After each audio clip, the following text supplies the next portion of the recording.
Hi everyone, this is Terry Lomax from Mocha Girls Pit Stop TV, and as you can probably see, I am cheesing right now. I am super excited for today's guest for our Mocha Girls on a Mission initiative. Today's guest is one of my favorite guests by far.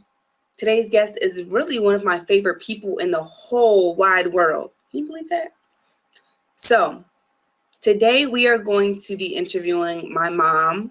We'll call her Mama Lomax. And as many of you know, I'm very vocal and transparent on the blog about the relationship that my mom and I had. And growing up, my mom was verbally and physically abusive, and that had a negative toll on me. However, over the years, we've been able to cultivate a beautiful mother-daughter relationship. And I really want to delve into our story so that we can hopefully inspire someone else. I do want to let you know this call is very special because my mom is currently in prison right now. So we are doing this on the phone. I have my phone right here and she's calling in. So you may hear some of the prison recordings. Try to ignore them. I will try my best to edit them out, but we're also limited to 15 minutes per call. So we'll record our first session and then she'll probably call back for the next. But without further ado, I would like to welcome my mommy to the show. Welcome to the show, mommy. Thank you, sweetie. What a privilege and an honor. Thank you, Mom. So because of our timing, I'll just dive right in. And Mom, people know that you have been in and out of prison. And I guess the first question will be, why? What is your crime of choice? Why is that the lifestyle that you live? What is your crime of choice, if you don't mind answering that? Okay, well, initially, my crime of choice was, in the beginning, it was stealing. It started when I was 6. I was introduced to stealing by my brothers. I was responsible in elementary school for ringing a fire alarm. And once the school building was closed, I would... Pennsylvania State Correctional Institution. Hey, This call is subject to recording and monitoring. I would go in the classroom to get all the teachers' wallets, open up the combination, and put the wallets inside the locker. Actually, being incarcerated wasn't a lifestyle that I thought would follow me, but unfortunately it did. And then, it graduated, from stealing. One of my children had the best of every day, and I didn't want them to want for anything. So eventually, once I stopped stealing, then, since I was on probation, it led on to me getting a DUI, and by me violating, I ended up back incarcerated.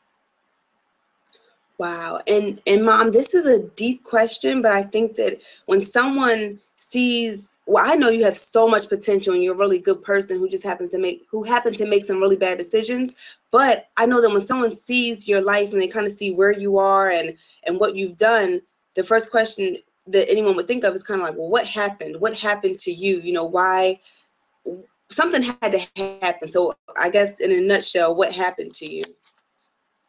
Well, initially, what happened in the beginning is I got addicted to the money. I got addicted to what I knew I could get my children, and I didn't think about the long-term consequences of it following me. Like I said, it isn't anything that I planned or I intentionally said, oh, well, I'm going to spend, an X amount of years, or different intervals in jail away from my children. Absolutely not. And anyone that knows me knows that I love my children. I love my family. However, in the interim, I got caught up.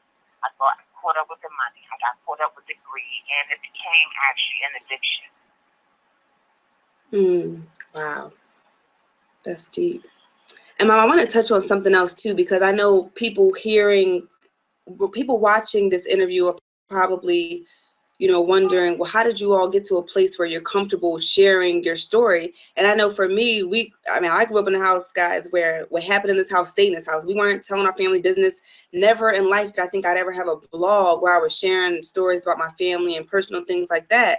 So, Mom, what changed? Because I know in the past, we didn't talk about any of the abuse. We didn't talk about really anything that wasn't positive as far as, you going away to jail. We didn't really talk about those things. So what happened? Right. Why are you at a place now in life where you don't mind sharing? Well, I came to a pivotal point in my life where I said, you know what, I recall, I'll never ever forget when you were 18 and you wrote me a letter. You confronted me actually in that letter while I was incarcerated. And being incarcerated and not being able to really be in front of you, be a face to face, I felt like, well, who does she think she is? I'm her mother. For her to confront me about, me, I recall an instance where you said I threw a shoe at you. And I was in denial.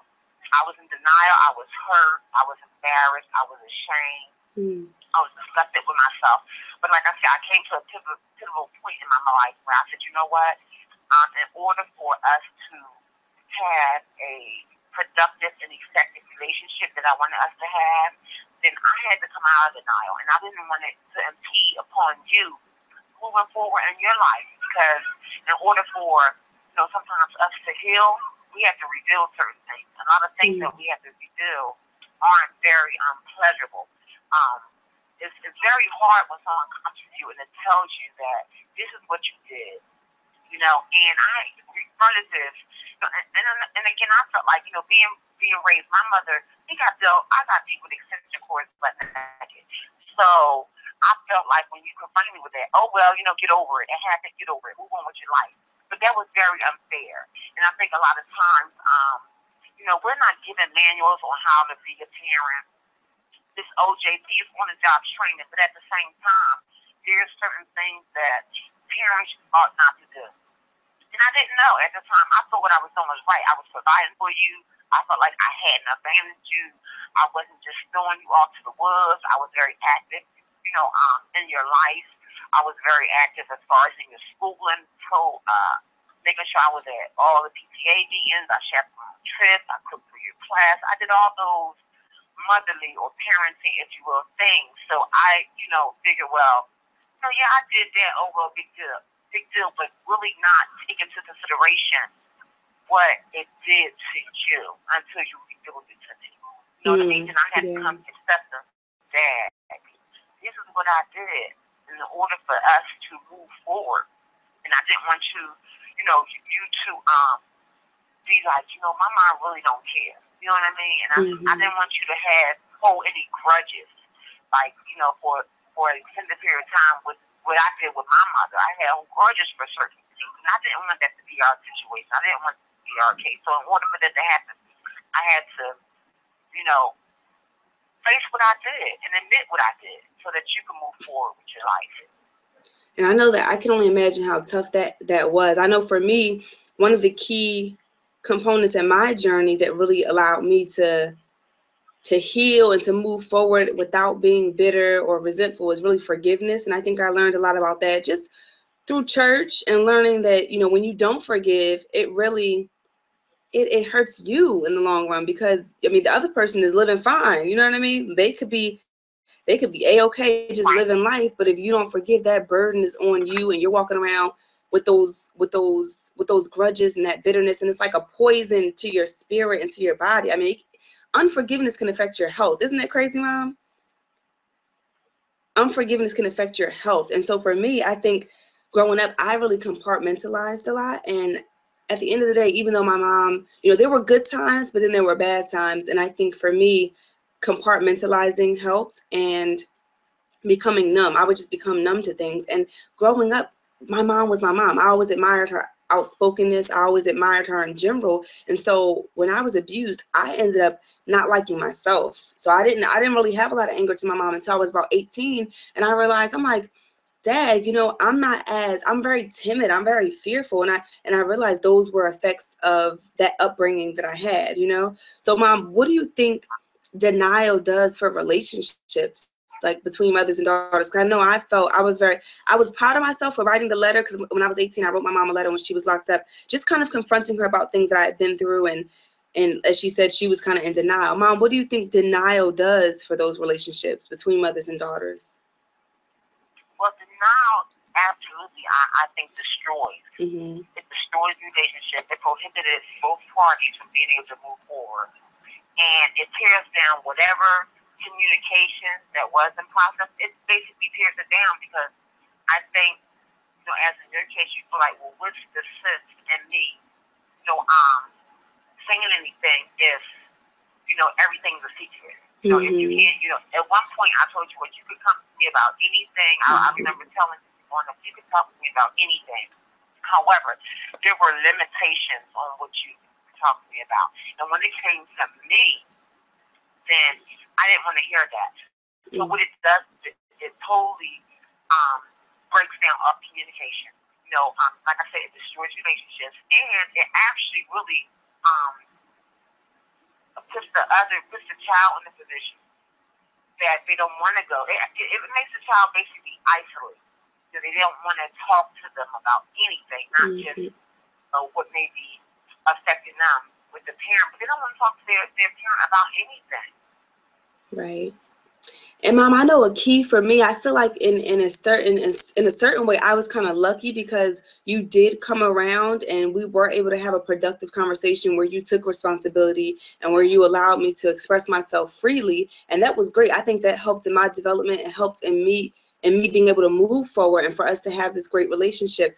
Do you have any advice for young women out there whose moms may not take responsibility, or worse, whose moms may have passed away and they weren't able to have that conversation or get that closure? Do you have any advice for them? Absolutely. What I would say first is not perpetrate what you've done. Don't turn away from it. Okay? You have to, it's like a person who's fighting an addiction, a drug addiction. You have to take responsibility and accountability. As hard as it may be, if you want to have a productive and effective relationship with your child, you have to admit what you did wrong.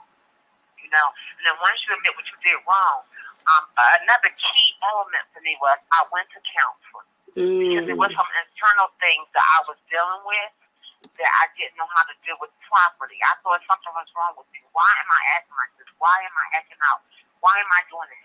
So once I went to counseling, I found that it was bigger than me. You know what I mean? It was things that I had not dealt with in my childhood that passed on to my adulthood, with my children. And that's something that if I could take back again, that I would. But unfortunately, I can't. But yeah, like I said, that was a pivotal point for me is when I went to counseling.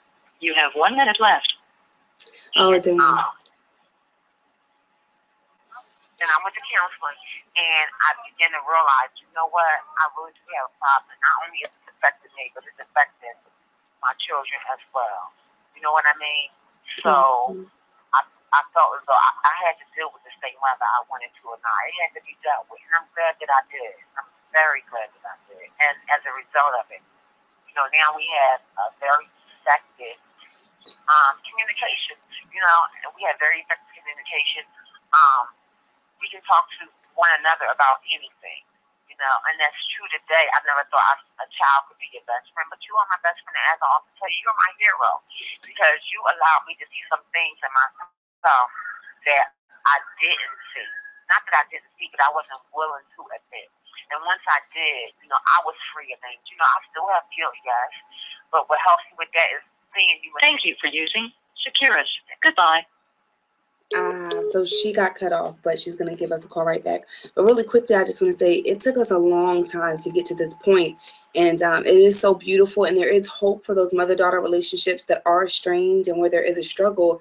And I just really do feel blessed and lucky that, God allowed me to get past those rough patches because it was really a struggle. I didn't like myself for a long time. I always loved my mom. I did feel a little angry and resentful toward her because of the abuse. But ultimately, as a kid, I felt like I don't deserve to be happy. I must deserve these beatings and this abuse because I must not be good enough. And that was kind of how that abuse, I guess, was rationalized in my child brain. So it's a beautiful thing that we do have this great relationship now, and I'm just excited to share that with my community and with you all who are watching, because there is hope. Despite what you all have been through, there is hope, and I hope that you can find the positive message from whatever experience you've had with your mom. Mom, I wanted to ask you a question. I know you pride yourself on being a very strong, independent woman, and I just wanted to know, how did you get to a place where you thought, you know what, I need to go to counseling? Because I remember when we were younger and we would go to, we would talk to pastors about, you going back and forth to jail and everything, and they encourage you to get counseling and to get help. But I don't know if this is true, but I kind of felt like you were in a place back then where you were like, I don't need that. You know what I mean? So what made you get to a place where you were like, oh no, I need to go get some help? Well, it was numerous things. My marriage was, I felt like, in turmoil. I pride myself on my family. My children were acclimated to have me around. Like I said, I was dealing with some emotional things. Then, I can remember a point in time when I had your middle sister, Jane and Jessica. I went through a very, very trying time in my life, and I had to check myself in the chart of behavior institute in Lomax, California, and that's when I was diagnosed with postpartum depression and some other things. And that's when I began to realize, you know what, this problem is bigger than me. If I don't get help with it, then my life is going to continue to deteriorate. With me going to college, being in the military, I couldn't understand, and everybody used to say, girl, you should be running the business. You should be doing this. You should be doing that. But at the same time, being strong, yes, but it was the weight of, I felt like I had so much responsibility on my hand. I felt like I had to be the perfect mom, the perfect wife, the perfect, domestic engineer, the perfect house, homemaker for my children, and make sure everything was like where, I didn't give myself any me time. And that's another thing that us as mothers that go to things like this, we can't use things as an excuse. This is an excuse or a clutch, but a lot of times it's important that you put aside time for yourself, because when you don't, and you begin to indulge in other things. You know what I mean? Mm-hmm. So I think it's important that you give yourself time. And that's one of the things that the counselor asked me. He asked me, what do you do for you? And I'll never forget. I told him everything I did for you, for, daddy, for the family, for the church, and everything was about everybody else except for me. So that plays a that's very, very instrumental for any woman, I think, that you have to give yourself me time. You have to plan for yourself. If it's nothing but, even if it's a day of just not doing anything but relaxing, and that's something I never knew how to do. Because my mom was, on the go. She was a mover and a shaker. She was a strong woman. And I think I got a lot of those attributes and a lot of characteristics, a mixture of my mom and my dad. You know what I mean? My mom laid hands on me, so I figured, that was what we were supposed to do. The Bible says, spirit of child, spirit of wise, spirit of child. So I thought that, that was the answer.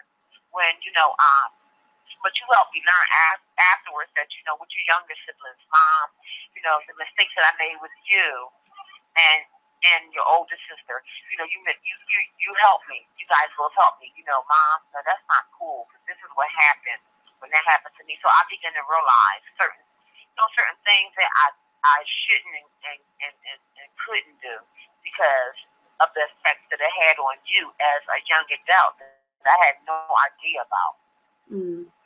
Wow, that's deep, Mom. And I guess my next question would be, how did you get to a place where you were able to forgive yourself?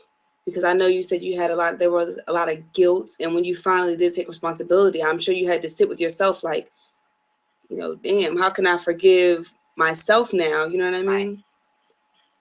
Right. That was a tough one. And, honestly, I'm still working on that. But one of the things that I did was I wrote affirmations on the wall. And actually, I got that from that brilliant idea, actually.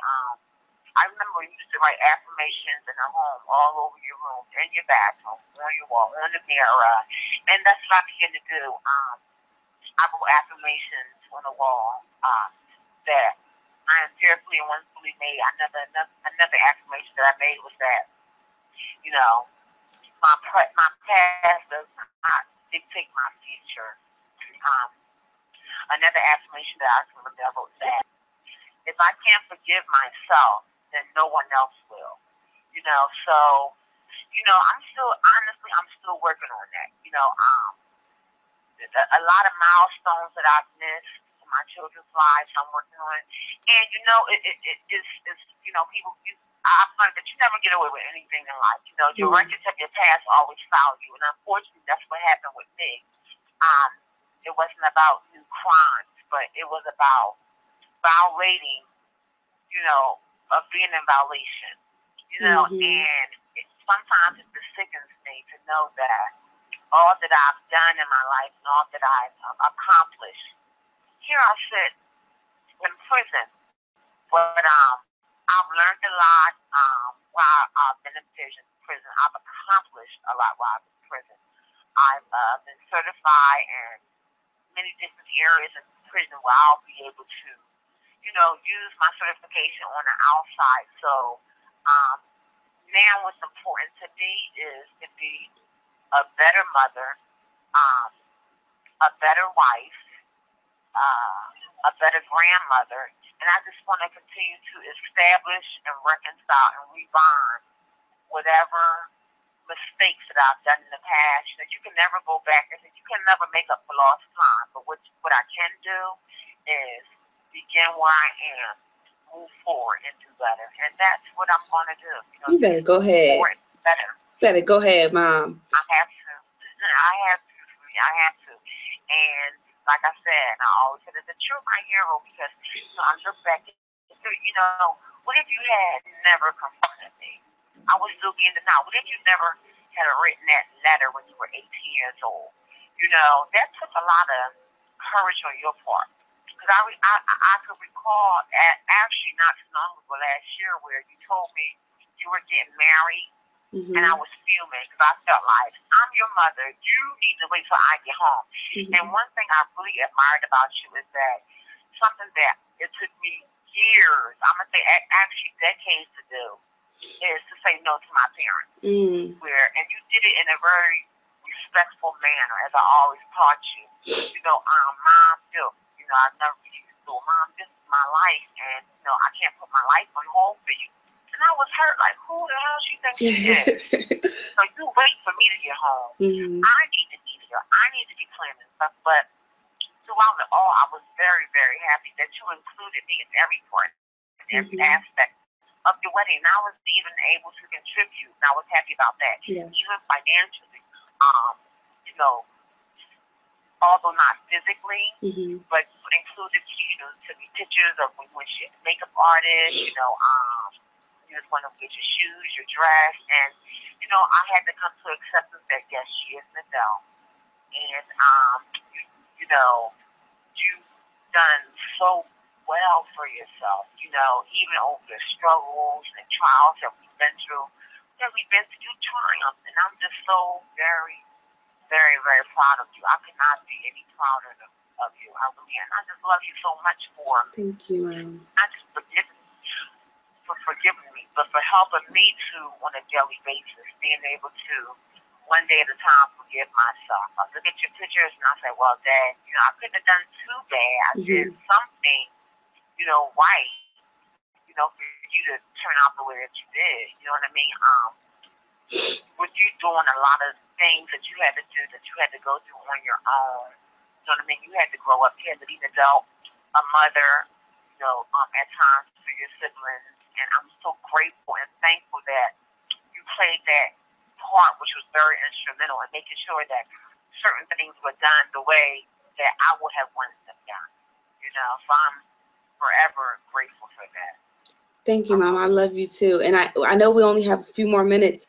I wanted to ask you, if you don't feel comfortable, that's fine, but do you want to talk about anything else that you were diagnosed with? Because I know you kind of briefly touched on postpartum depression. Yes, bipolar. Yes, postpartum depression, PTSD. And there were some things that I had been through, while I was in the military. And a lot of times what I would do is I would stuff it. And that's, I think, the worst thing that we can do. If we don't deal with things, it's going to eventually deal with us. So I wasn't willing to share about what I had been through. Right. Then I started going to support groups. It's important that we share, because secrets kill. I did not expect enough secrets kill. It's not good to, to say what goes on in the home stays in the home. Because what if you have been being molested? Mm-hmm. You know what I mean? So those are very, very powerful words that I don't think that we ought to say to our children. If something is going on in the home and you don't want it to be taken out on the outside, then don't do it in the home. Mm-hmm. You know what I mean? Because we don't know what could be going on in the home. You know what I mean? A child could be suffering from all kinds of things, but because you planted that seed, then that child is not there for that child or that individual to have to live with that. Right. You know what I mean? But once I start, joining support groups and really dealing with the issue, then I began to just find out who I am, why I did the things that I did, and I began to embrace myself. Mm-hmm. Like right now, when I was home, I always engulfed myself with doing, if it wasn't really not too much that I did for me, it was out of the church, my children, running back and forth to practice, with your big little, my big little people with your siblings, up and down the highway, to track practice, cheerleading practice, different games where I just got so overwhelmed. And, why I'm here now is for violation, Mm-hmm. for drinking and driving. So although I stopped the criminal, if you will, activity as far as stealing, and all of that, but drinking and driving, that's still a crime. Mm-hmm. And God forbid, I could have injured, if not killed, some others on the road, if not myself. Mm-hmm. So those things, I've learned that, like, the little things that count. You know what I mean? And like I said, I cannot emphasize this enough. Anybody that knows how much I love and value my family and my children.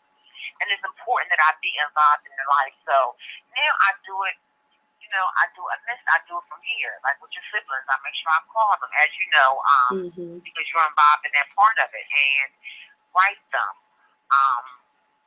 And let them have a voice. Children have a voice. So many times the old cliche is children ought to be seen, not heard. And I think that is just one of the most ridiculous cliches that they could have ever invented, because children do need to be heard. Mm-hmm. As long as I tell them, they do it in a respectable manner. Right. Children need to be heard, because you don't know what they may be experiencing or what they may be going through.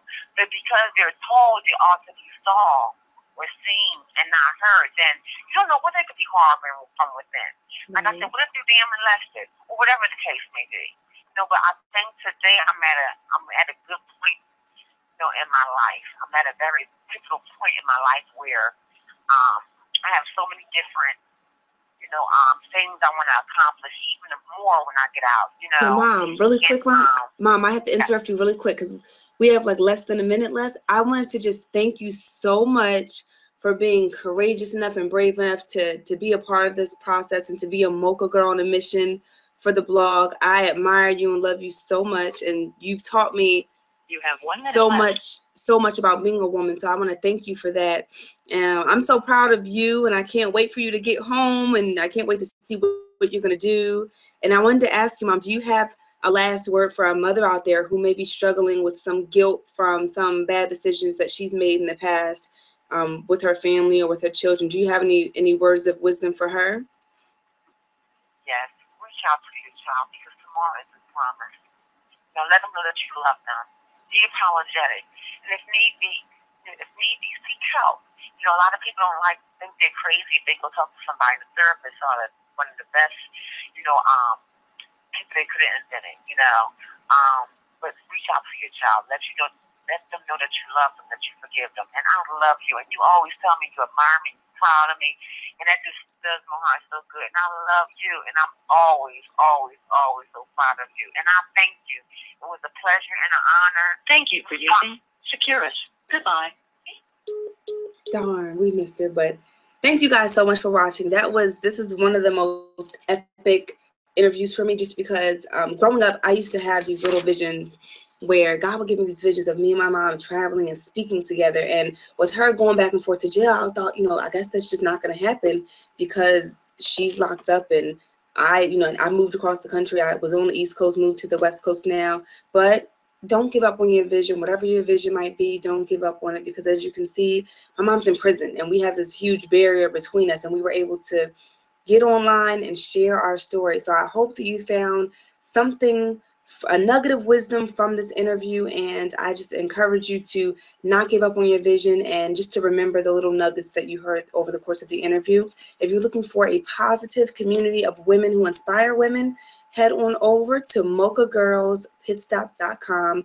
That is where women of color refuel our motivation, get inspired, and ignite their lives. I love you all for watching. Thank you so much, and have a fantastic rest of your day.